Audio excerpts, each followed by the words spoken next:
Assalamualaikum teman-teman. Jadi di sini saya akan menjelaskan tentang apa itu Caspase 8 dan pengaruhnya terhadap apoptosis serta cara kerjanya. Oke, yuk kita lanjut. Yang pertama, apa sih apoptosis itu? Apoptosis adalah kematian sel yang terprogram secara alami. Nah, fungsinya ini untuk menjaga keseimbangan dan homeostasis jaringan. Nah, penyebab dari proses ini itu ada dua, yaitu faktor internal dan eksternal. Internal itu contohnya seperti kerusakan DNA dan stres oksidatif, sementara faktor eksternal itu karena infeksi virus. Nah, bagaimana cara kerjanya apoptosis ini? Di sini kita akan lihat sebuah gambar ya teman. Jadi dari awalnya itu ada sinyal stres yang memicu adanya adaptor protein yang akan membuat seperti kompleks DSC yang akan menginduksi procaspase 8-10. Nah, di adaptor protein FADD ini, procaspase 8 dan 10 ini akan diaktifkan menjadi caspase 8 dan 10.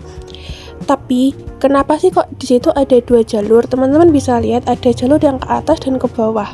Tapi nanti ujungnya juga akan mengaktifasi. Nah, sekarang kita cari tahu dulu apa sih caspase 8 itu. Jadi caspase atau cysteine aspartate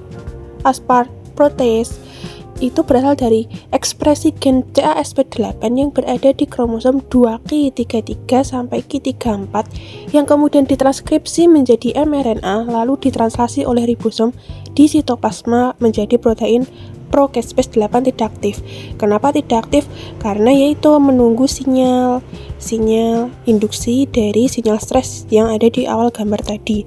Di mana keberadaan si procaspase 8 ini, dia itu berada di sekitar sitoplasma, di sekitar sitosol. Nah, dia akan menempel ke FADD jika terinduksi oleh suatu sinyal stres. Paham ya teman-teman? Nah, selanjutnya Caspase 8 adalah enzim yang akan menjadi penentu sel apoptosis dari sinyal yang diterima. Karena jalur apoptosis itu ada dua ya teman-teman. Jalur ekstrinsik yaitu death receptor pathway yang dia akan memicu sinyal stres, kemudian dia akan mengaktifasi caspase 367 jika sinyal yang diterima ini kuat, sinyal stresnya yang diterima itu kuat. Sementara jalur intrinsik itu dia mendapatkan sinyal yang lemah sehingga dia membutuhkan bantuan mitokondria untuk menguatkan sinyal tersebut agar dapat mengaktifkan caspase 367. Nah, apa saja yang mempengaruhi sinyalnya? Sinyal kuat ini dipengaruhi oleh kompleks DSC yang terbentuk, contohnya karena sel kanker, limfoma, maupun neuroblastoma. Sementara sinyal yang lemah itu hanya menghasilkan sinyal kompleks DSC yang sedikit. Jadi dia membutuhkan bantuan lain, contohnya itu seperti hepatosit, neuron, dan limfosit. Kenapa di samping caspase 8 itu ada caspase 10? Karena caspase 10 ini berfungsi untuk membantu dan menguatkan caspase 8 atau menggantikan caspase 8 jika sinyal yang dihasilkan ini sangat lemah. Dan caspase 10 ini hanya ada di jalur intrinsik dan hanya ada di sel eukariotik manusia, primata, dan tidak pada semua jenis organisme. Kemudian kita kembali lagi ke gambarnya ya teman-teman. Bisa dilihat bahwa jalur intrinsik itu membutuhkan lebih banyak enzim agar dapat menguatkan itu dengan memotong protein bit menjadi T-bit, kemudian mengaktifasi BCL2 family, kemudian akan menghasilkan BAX dan BAK yang akan membuka pori-pori di mitokondria. Nah, dia akan melepaskan sitokrom C, kemudian mengaktifkan APAF1, procaspase 9, mengaktifasi caspase 9, dan akhirnya akan mengaktifasi caspase 376 dan akan menyebabkan apoptosis.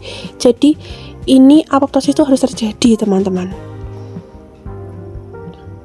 Nah, fungsinya sih apa sih kok harus terjadi apoptosis itu? Karena itu perkembangan tubuh dan organ manusia. Contohnya seperti pembelahan sel, menjaga homeostasis jaringan seperti pergantian sel kulit, pertahanan tubuh. Jika ada terkena infeksi virus, nah itu akan terjadi apoptosis juga.